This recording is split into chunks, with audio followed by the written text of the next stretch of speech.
PT official update from August 7, 2025. നിങ്ങൾ പ്രത്യേകം not ചെയ്യണേ. August 7, 2025 മുതൽ വളരെ ഇമ്പോർട്ടൻ്റ് ആയിട്ടൊരു അപ്ഡേറ്റ് പിയേഴ്സൺകാർ ഒഫീഷ്യലി പറഞ്ഞിട്ടുണ്ട്. അതായത് PT അക്കാഡമിക്കിലും PT UKVAയിലും 2 ക്വസ്റ്റ്യൻ ടൈപ്പൂടെ കൂടുതലായിട്ട് അവർ ആഡ് ചെയ്യുന്നു. അതിൽ ഒന്നാമത്തെ ക്വസ്റ്റ്യൻ ടൈപ്പ് എന്ന് പറയുന്നത് സമ്മറൈസ് ഗ്രൂപ്പ് ഡിസ്കഷൻ എന്ന് പറയുന്നൊരു ക്വസ്റ്റ്യൻ ടൈപ്പ് ആയിരിക്കും. അത് നിങ്ങളുടെ ലിസണിങ്ങിനും സ്പീക്കിങ്ങിനും മാർക്ക് ആഡ് ആവുന്ന ഒരു ക്വസ്റ്റ്യൻ ടൈപ്പ് ആയിരിക്കും. രണ്ടാമത്തെ ക്വസ്റ്റ്യൻ ടൈപ്പ് എന്ന് പറയുന്നത് റെസ്പോണ്ട് ടു എ സിറ്റുവേഷൻ എന്ന് പറയുന്ന ഒരു ക്വസ്റ്റ്യൻ ടൈപ്പാണ്. ഈ 2 ക്വസ്റ്റ്യനും August 7, 2025 മുതൽ PT academic PT UKVI exam എഴുതുന്ന കുട്ടികൾക്ക് ഈ 2 ക്വസ്റ്റ്യൻ ടൈപ്പൂടെ ഫേസ് ചെയ്യേണ്ടി വരും.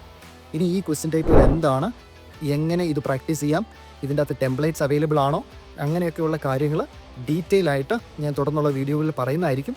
എന്തായാലും August 7 ശേഷം എക്സാം എഴുതുന്നവർ ഈ ക്വസ്റ്റ്യൻ ടൈപ്പൂടെ പ്രിപ്പയർ ചെയ്തിട്ട് വേണം പോകാൻ. ഇത് നിങ്ങൾ പ്രത്യേകം ശ്രദ്ധിക്കുക. ഇത് പിയേഴ്സൺകാരുടെ ഒഫീഷ്യൽ അപ്ഡേറ്റ് ആണ്.